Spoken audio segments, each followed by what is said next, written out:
The film begins where a Japanese police commander named Saito Hajime and his troops are carrying out an arrest operation against government rebel groups. During the operation, that night, several members of the police force were suddenly slaughtered by the samurai named Seijuro from the rebel group. When Saito tries to investigate the attack further, he meets Makoto Shishio, who leads a rebel group. Makoto support the Shogun party therefore, he offered Saito to join his group, considering that the police commander also supported the Shogun's party in the past. However, Saito refused the invitation. Hearing his refusal, Makoto ordered his men to attack Saito before they finally left the place. The scene switches to Kaoru's Kamiya dojo, which now has many students. Many of these students wanted to learn sword techniques from Kenshin. Unfortunately, he refused to teach them and asked them to focus more on the sword techniques taught by Kaoru. That day, several police officers came to see him and asked him to meet the interior minister named Okubo. Soon after, Kenshin and Sanosuke went to the ministry office to meet Okubo. When they arrived at Okubo's office, he told Kenshin that he wanted to ask Kenshin to help defeat the rebel group led by Makoto Shishio. Okubo explains that in the past, Makoto Shishio was a batosai who worked for the shogun government and had a cruel and unforgiving nature. Just like Kenshin, Makoto has extraordinary sword arts abilities and can defeat many opponents at once. But he is known as a brutal batosai who has the heart to kill anyone around him. Therefore, after the war ended, the government decided to kill him and ruthlessly burn him alive. Unexpectedly, when Makoto was burned, snow suddenly fell and extinguished the fire in his body. As a result, he managed to survive even though his body suffered severe burns. And from that moment on, he was determined to take revenge against the government. Therefore, Okubo asks Kenshin's help to stop Makoto before they all create great chaos and destroy a new era of peace. Okubo knew that Kenshin had sworn not to kill anyone, so he gave Kenshin time to consider the offer. After Kenshin and Sanosuke returned to Kamiya's dojo, Kenshin told about the task given by Okubo to Kaoru. Hearing this, Kaoru doesn't want Kenshin to accept the assignment because she is afraid that Kenshin will turn into a batosai again. 1 week later, Okubo was traveling to the ministry office using his horse-drawn carriage. He was suddenly attacked and killed by Seijuro as part of Makoto's plan to overthrow the current government. Okubo's death reached the ministry office. While bringing Kenshin in front of dozens of police officers brutally killed by Makoto's troops, they explained that Makoto was getting out of control. Saito, who happened to be there, advised Kenshin to go to Kyoto and look for Makoto's troops. After he returned to the dojo, Kenshin, who had decided to accept Okubo's assignment, told Kaoru that he was going to Kyoto. Hearing his decision, Kaoru could only remain silent. However, Kenshin realized that this task was too dangerous and that he could be killed in this mission.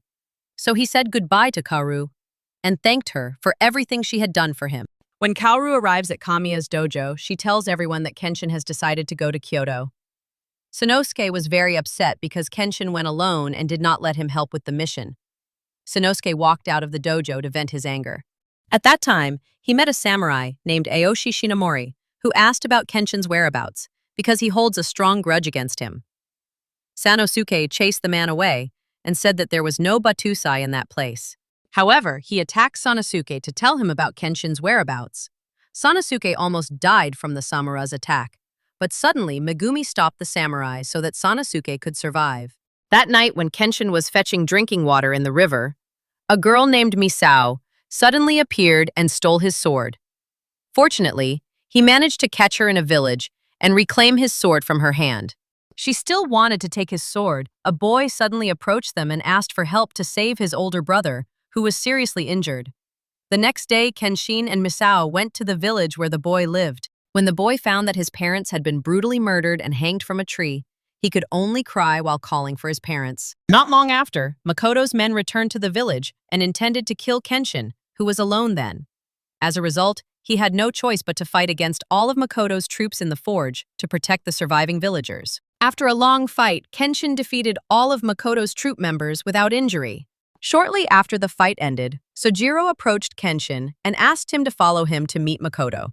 Upon Kenshin's arrival at Makoto's place, Kenshin asks Makoto to fight, but he refuses after he sees Kenshin's sword, whose sharp side is reversed. Then, Makoto orders Seijuro to represent him to fight against Kenshin, so he can find out how great Kenshin's current abilities are. A brief battle between Kenshin and Seijuro begins where both look superior and have very fast movements. But unexpectedly, after a very intense and epic fight, Seijuro managed to win the fight and managed to break Kenshin's sword. From that fight, Kenshin realized that Makoto's strength and abilities were still superior to his own. After the fight, Kenshin returns to the village to meet Misao and the boy he had previously helped. But when Kenshin arrived there, he found that the villagers who were still alive were beating up Makoto's men, whom he had previously defeated.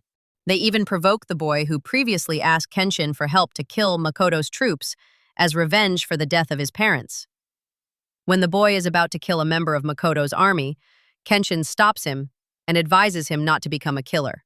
Meanwhile, at Makoto's headquarters in Kyoto, Makoto's man named Hoji has finished preparing the equipment and weapons they will use in the big battle later. Makoto also orders Seijuro to prepare a trained samurai troop called the Troop of 10 Swords. On the other hand, Sanosuke, who is still not fully recovered from his wounds from his fight with a samurai, intends to go after Kenshin to Kyoto. Megumi gives him some medicines that he and Kenshin can use later, but instead, he gave the drug prescription to Kaoru and said that the person who had to heal Kenshin's wound was Kaoru. After a long journey, Kenshin finally arrived in Kyoto and accidentally met Misao again. Then she invited him to stay at an inn managed by her relative, Okina. Okina was a former member of the samurai in the reconnaissance squad during the Shogun era, known as the Oniwabanshu. Okina then tells Kenshin about the former chief of the Oniwabanshu squad named Aoshi, who grudge against him. In the past, after the Shogun government was overthrown and replaced with a new imperial government, all members of the reconnaissance squad were executed by the government. Aoshi thinks that what happened to his troops was caused by Kenshin, because Kenshin has created a new era in the country. Kenshin informed that his main purpose in coming to Kyoto was to stop Makoto's movement. Then he asks Okina for help to find the whereabouts of a man named Arai Shaku, who once gave him a reverse-edged sword. At night at Makoto's headquarters, one of Makoto's men named Cho, who has been spying on Kenshin, secretly reports that Kenshin is currently planning to look for a new sword from Arai Shaku. The next day, Kenshin received information about Arai's whereabouts, but it turned out that Arai had died several years ago. While visiting his grave, Kenshin recalled the memories of the past, when Arai gave him an inverted sword so that he could protect others without having to kill the enemies. After that, Kenshin went to Arai Shaku's house to meet Arai's son, Arai Seiku, and asked for help. So he made a new sword for Kenshin, but unfortunately, Seiku has not yet to forge swords for a long time because he is worried that the swords he makes will be used to commit crimes. After hearing Seiku's explanation, Kenshin respected his decision and left the place. Shortly after Kenshin left, Cho suddenly appeared and threatened Seiku to hand over the last sword forged by Arai Shaku. But because he refused, Chao took his baby and took him away from the place. Because of that, Seiku and his wife ran after Kenshin and asked him to help save their baby, who had been held hostage by Chao. Kenshin rushed to a temple where Cho was holding Seiku's child hostage and asked him to hand over the baby. But Cho didn't listen to his request and preferred to attack him, so the fight between them could no longer be avoided. On the other hand, Kaoru and Yahiko, who had arrived in Kyoto, received news about a fight between two samurai in a temple. They rushed to the shrine because they were sure that one of the samurai was Kenshin. Back to the fight between Kenshin and Cho, Kenshin was forced to fight using the scabbard because his sword had been broken in the previous fight. Seiko, who realizes that Kenshin does not have a sword, decides to take the last sword left by his father so that Kenshin can win the fight. After picking up the sword in the warehouse, Seiko threw the sword at Kenshin in the middle of the fight. After knowing that Kenshin already has a new sword, Cho tries to provoke him so that he can return to being a Batusai by killing Seiko's son. Fortunately, before Cho could injure Seiko's child, Kenshin stopped him and slashed his neck.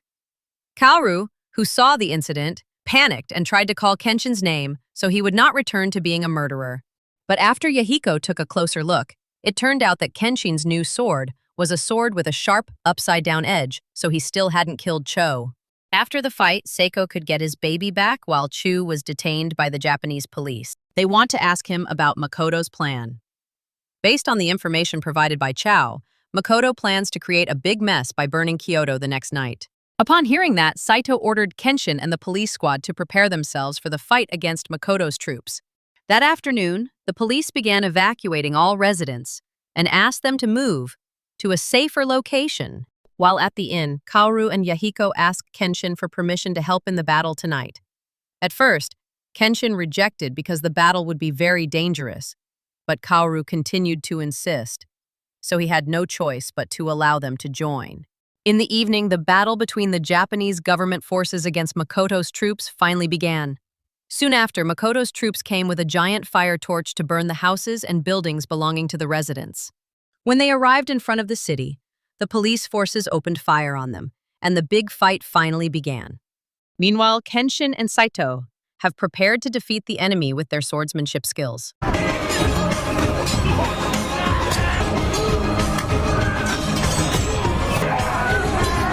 On the other hand, Kaoru and Yahiko are trying to prevent Makoto's troops from burning down the residents' houses. At the same time, Sanosuke begins to fight against the enemies. Meanwhile, Aoshi was at the inn, who was looking for Kenshin's whereabouts to take revenge. Okina tried to remind Aoshi, so a fierce battle between them could not be avoided anymore. Misao, who was on the battlefield, received news that Aoshi, her old partner, had come to Okina's inn. Then she rushed to the inn to meet Aoshi, who she had not seen for a long time. But when she arrived at the place, Misao was shocked that Aoshi had beaten Okina so viciously. In the middle of the fight, Kenshin finally found Makoto on the battlefield, so he ran after Makoto. But apparently, it was just a trap made by Makoto to trick him. Because of that, Kenshin was forced to face dozens of Makoto's men who had surrounded him in that place alone. Fortunately, with a little help from Sanosuke, Kenshin managed to defeat the enemy, and the Japanese government forces won the big battle. After the fight ended, Kenshin felt something was wrong because they could easily win the fight. He remembered that Makoto had two main goals in the attack he was carrying out: overthrowing the government and destroying Kyoto. Not long after, Kenshin realized that Makoto had kidnapped Kaoru, so he rushed to chase Makoto. After going through a long journey, Kenshin finally arrived at a port where Makoto's battleship was docked. He jumped into the ship to defeat Makoto's men and save Kaoru. Makoto's goal in kidnapping Kaoru is to awaken the killer's soul from within Kenshin. Feeling that he had been tricked, Kenshin attacked him and the Ten Swords army alone. In the middle of the fight, Kenshin saw Makoto's men, who dropped Kaoru into the ocean, so he stopped the fight and plunged into the sea to save her. Sadly, Kenshin failed to find Kaoru anywhere, and was dragged by the waves until he was stranded on a beach. Suddenly, a mysterious man approached and saved him. The scene begins to an island where a boy is trying to bury several people who have died in an attack. After the man asked the boy's name, it was finally revealed that he was Kenshin when he was very young and still uses his real name Shinta. After learning that Shinta has a strong potential to become a samurai, the man named Hiko Seijuro promised to train Shinta so that he could become a great swordsman in the future. He also changes Shinta's name to Kenshin. A moment later, Kenshin woke up and found himself in an old house which turned out to be the home of his master. Kenshin asked if Seijuro had found a girl who drifted with him, but he said he only found Kenshin alone. He said that Kenshin had been unconscious for 3 days. Kenshin then asked his master to help teach him a secret sword technique called Hiten Mitsurugi. Fortunately, Seijuro agrees to Kenshin's request, but before teaching the technique, he wants to test Kenshin's abilities first. Meanwhile, on a beach in Tokyo, the residents were surprised by the appearance of Makoto's large warship, so they ran towards the city to warn the other residents. After Makoto's large warship docked on a beach, he fired several cannons. As a result, the residents could only run in fear to save themselves. Misao managed to save Okina. She didn't expect that Aoshi, a former captain of the Oniwabanshu squad, would have the heart to do cruel things to Okina, a former member of the Oniwabanshu squad. She felt very angry with Aoshi and intended to take revenge on him. Kenshin was still practicing his sword against Seijuro. In that fight, he could easily beat Kenshin even though he only used a wooden stick as a weapon.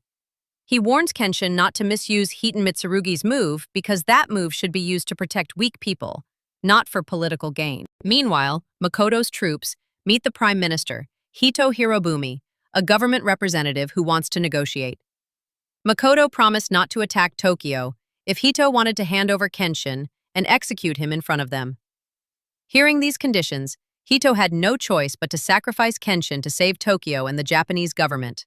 Soon after, Hito and the government began distributing poster leaflets in various places so everyone could report Kenshin's whereabouts to the police. From that day on, Kenshin was officially a fugitive from the government and would be executed in front of rebel forces. The news about Kenshin has reached the Oniwabanshu Inn. Sanosuke and the others are very disappointed with the decision taken by the government. However, at the same time, they felt relieved after knowing that Kenshin was still alive. Not long after, they received news that Kaoru had been found and was currently receiving treatment at a hospital. Sanosuke and the others rushed to the hospital to check if she was okay.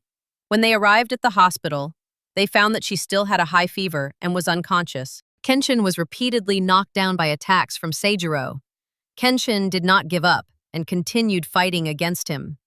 In that training, Kenshin was reminded of old memories when he kept trying to get back up even though his master had knocked him down repeatedly. Okina, finally awake, he ordered Misao to look for Kenshin's whereabouts after finding out that he was still alive. That night, Seijuro asked about the scratches on Kenshin's face. He told Seijuro that he got those scars when he was still a Batosai. Soon after, Seijuro asked if the person he would face was also a Batosai like him. Kenshin said that Makoto was much tougher than himself, and even Makoto's men had managed to beat him in a sword duel battle. After hearing those words, Seijuro started to move to help Kenshin learn the Hiiten Mitsurugi technique. But before he teaches the technique, Seijuro asks him to reflect on his mistakes in every fight he has done so far. That night, Kenshin tried to think about what was wrong with him, but until morning came, he still couldn't figure it out. That morning, Seijuro gave him a sharp sword and asked him to fight a serious duel so that Seijuro could show him what wrong all this time was. The fierce battle between them finally begins. In this fight, Seijuro really intended to kill Kenshin. When Kenshin is getting cornered and almost killed, he finally finds out about the mistake that his master is referring to. He realized that he had never been afraid of death when fighting against enemies all this time. Seijuro explains that his remorse for his past mistakes has made Kenshin weak and unafraid of death. Seijuro tells him to have a strong will to survive and start thinking about his happiness to become stronger. Sanosuke found that Kaoru had left her room and gone to the beach alone to find Kenshin. Sanosuke and Yahiko ran to the beach to pick up Kaoru, who was still not fully recovered. Kaoru invited them to go to Tokyo and look for Kenshin. Meanwhile, Kenshin has now succeeded in mastering Hiiten Mitsurugi's sword moves, thanks to the help of his master. When Kenshin was about to leave Seijuro's house, Misao suddenly told him that Kaoru was still alive. She also tells him that he has become a fugitive from the government. Before Kenshin left, Seijuro told him to always be careful and fight to be able to return from the battlefield alive. After that, Kenshin and Misao went to the Oniwabanshu Inn to meet Okina before their departure to Tokyo. But when they arrived at the inn, they found that Okina had left the place and gone to the secret path that Kenshin would follow later. Okina deliberately came to that place to stop Aoshi, who was still obsessed with revenge on Kenshin. While still seriously injured, Okina tries to fight against Aoshi to awaken him and not to do revenge. Unfortunately, because Okina's body is still not fully recovered, he can easily beat Okina. Shortly after, Kenshin arrived at the location along with Misao, who rushed to save Okina. Aoshi met Kenshin, and their fight started. While continuing to remember Seijuro's message to fight with the fear of death, Kenshin tried to fight Aoshi, who was still consumed by anger. Soon after, Misao tried to help him defeat Aoshi, but Aoshi could easily throw her body, making her fall to the ground. This incident made Kenshin feel very angry, so he became even more serious to fight. After a fierce fight, Kenshin finally beat Aoshi without killing him. He realized that Aoshi was still obsessed with the title of a Batusai, so Kenshin was ready to accept his challenge if he wanted to fight for the second time. After the fight ended, Kenshin continued his journey to Kamiya's dojo. Megumi greeted him, who had been worried about his condition all this time. Seeing Kenshin looking messy, she gave him a red shirt that Kaoru had left for him. Soon after, the Tokyo police force surrounded Kamiya's dojo and arrested Kenshin. Even though there was a short fight, Kenshin finally surrendered himself to the police, so there would be no more victims. Meanwhile, at Makoto's headquarters, Hoji informs Makoto that the condition of the burns on his body is getting worse, and he can't fight too long. If Makoto is determined to fight for more than 15 minutes, his body will get hotter, and he can be burned to death. Back to Kenshin, who has been arrested by the police and brought in front of Prime Minister Hito. Soon after, Hito apologized to him because the Japanese government had to sacrifice him so that Makoto and his troops would not dominate the Japanese government. On that day, the police officers took Kenshin to the beach, where he would be executed in front of Makoto and his troops. The residents of Tokyo also gathered to witness the execution, including Kaoru and her other friends. They asked the authorities to stop the execution, but unfortunately the execution continued. Hoji announced all of Kenshin's mistakes in the past when he was still a Batosai by mentioning the names of the samurai he had killed. After Hoji finished reading all the names, the executioner prepared to behead Kenshin with a sword. But unexpectedly, the executioner untied Kenshin's hands. It turned out that the executioner was Saito, and the execution was just a tactic prepared by the police so that Kenshin could approach Makoto. In the end, the battle between the government troops and Makoto's troops finally began. Then Sanosuke joined the fight and helped the police. After that, Kenshin and Sanosuke go with the rest of the police force to Makoto's warship, while Saito and the others will try to defeat Makoto's troops, who are still left on a beach in Tokyo. Saito is still superior and can even defeat samurai from Makoto's 10 Swords army. Arriving at Makoto's warship, Kenshin and Sanosuke began fighting against Makoto's troops. On the other hand, Kenshin must return to fight against Seijuro, who previously defeated him and could break his sword. Fortunately, thanks to intensive training with his master, Kenshin managed to dominate the fight and defeat Seijuro until his sword broke. A tense battle between Kenshin and Makoto finally begins. At the beginning of the fight, Makoto seems superior to him, who could only make defensive moves without having a chance to launch a counterattack. Besides that, Makoto's sword can emit very hot bursts of fire, making it even more difficult for Kenshin to face him. Fortunately, Saito arrived at the warship, and with Sanosuke, they tried to defeat Makoto. Not long after, Aoshi also came to the ship and intended to kill Makoto because he wanted to be the only person who defeated Kenshin, the legendary Batosai. As a result, Makoto has to fight against 4 people at once, namely Kenshin, Saito, Sanosuke, and Aoshi. Unexpectedly, even though Makoto only fought alone, he managed to dominate the battle and toppled Saito, Sanosuke, and Aoshi. Soon after, Makoto's female assistant, Yumi, realizes that Makoto has exceeded the time limit for the fight, and his body is slowly heating up. So she begs Kenshin to stop the fight. But the unexpected happened again. Makoto suddenly used this opportunity to stab Kenshin. Because of that, he had to stab Yumi's body at the same time. Makoto then carried Yumi's dying body and put her on the other side so he could continue his fight. Kenshin, who saw this incident, became very angry and finally ended the fight with the Hiten Mitsurugi stance he had learned from his master. With one hit by Hiten Mitsurugi, he slashed Makoto's neck and sent Makoto flying so hard that he fell to the floor. Makoto, who was already dying, carried Yumi's body to the top of the stairs before he finally died due to excessive heat, which caused his body to burn out. With the death of Makoto and the destruction of his warship, the Japanese government forces finally defeated his troops and protected Tokyo. Upon the arrival of Kenshin and Sanosuke on a beach in Tokyo, Prime Minister Hito and Japanese officials greeted them and saluted the samurai. Hito declares that Kenshin's title as a Batosai has been officially removed, and his reputation has now been restored. The film closes with a scene where Kenshin and his friends live in Kamiya's dojo in peace and quiet.